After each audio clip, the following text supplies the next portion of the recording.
여러분 안녕하세요. 혹시 이런 사람 주변에 있지 않으세요? 딱히 나쁜 짓을 하는 것도 아닌데 이상하게 같이 있으면 기가 쏙 빠지는 사람. 말 한마디 한 것도 아닌데 그 사람과 이야기만 하고 나면 괜히 힘이 빠지고 하루가 길게 느껴지는 사람. 오늘은 은근히 사람 피를 말리는 유형의 사람들 이야기입니다. 이 사람들은 표면적으로는 참 괜찮습니다. 말도 공손하고 예의도 있어요. 그런데 이상하게 함께 있을 때마다 내 안에 에너지가 조금씩 빠져나갑니다. 이게 바로 심리학에서 말하는 에너지 드레인형 인간입니다.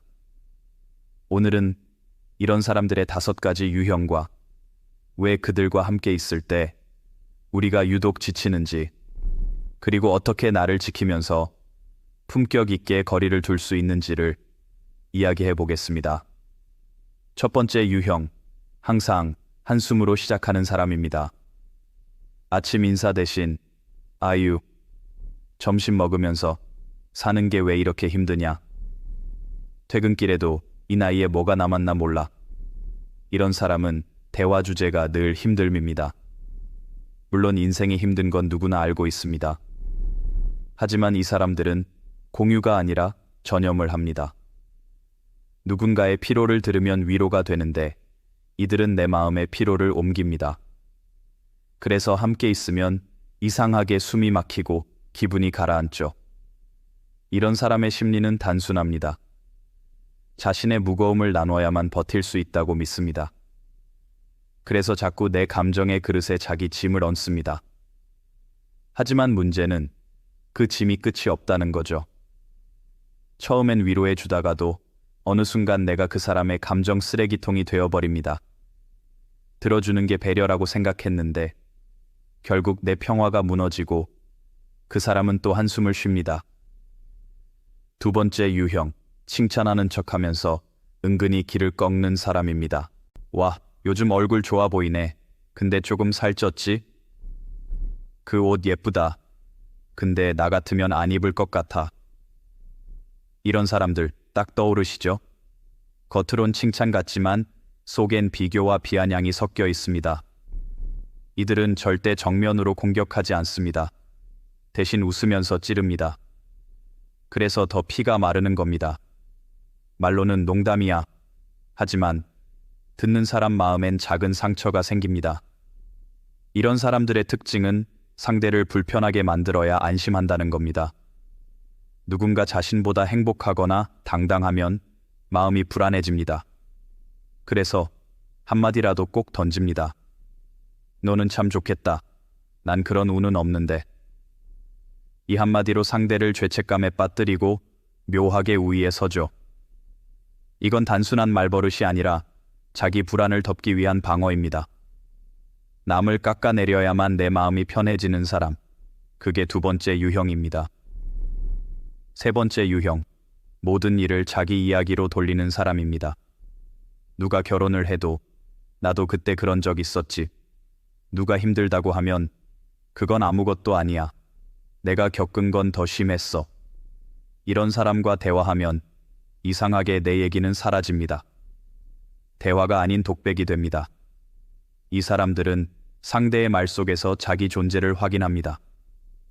그래서 상대 이야기를 경청이 아니라 기회로 씁니다. 심리학에서는 이걸 대화 납치형이라고 부릅니다. 이들은 상대의 감정을 이용해 자기 이야기를 꺼내며 중심을 차지하려 합니다. 그래서 이야기가 길수록 나는 조용해지고 마음이 건조해집니다. 그냥 들어주면 되는 줄 알았는데 듣고 나면 내 안이 비어있는 느낌. 이게 바로 에너지 드레인의 전형입니다. 네 번째 유형, 늘 피해자 모드로 사는 사람입니다. 나는 늘 운이 없어. 사람들이 나만 싫어해. 세상이 왜 나한테만 이래. 처음엔 불쌍해서 위로해줍니다. 하지만 그 위로가 반복되면 어느 순간 내 에너지가 다 빠집니다. 이들은 문제를 해결하려 하지 않습니다. 불행 속에서 존재감을 찾기 때문입니다. 자신이 불쌍한 사람이어야 누군가의 관심을 받는다고 믿습니다. 그래서 이들에게 조언은 통하지 않습니다. 그렇게 하지 말고 이렇게 해봐 하면 바로 나옵니다. 그게 말처럼 쉽냐? 넌 몰라서 그래. 결국 나만 힘듭니다.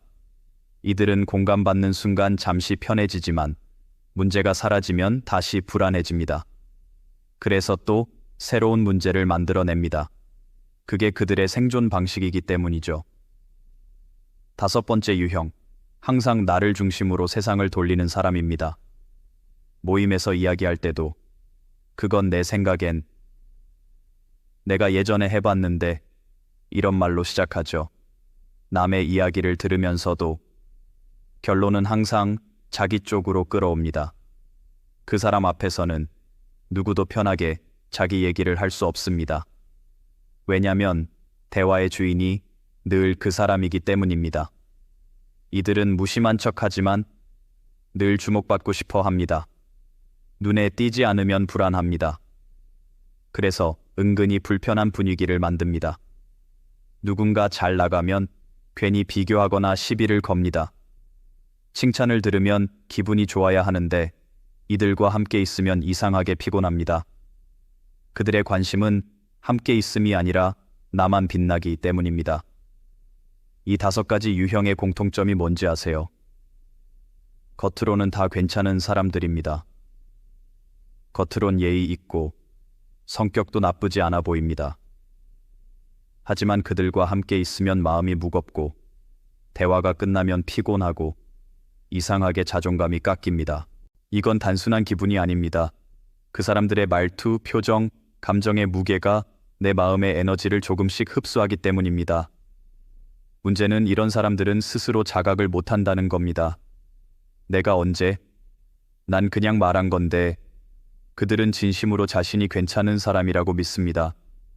그래서 피하는 나를 오히려 냉정하다고 말하죠. 하지만 이건 냉정이 아니라 자기 보호입니다. 내 마음의 공간을 지키는 가장 기본적인 생존 방식이죠. 어느 심리학자는 말했습니다. 사람에게는 함께 있고 싶은 사람과 설명해야 하는 사람이 있다. 함께 있고 싶은 사람은 말이 없어도 편합니다.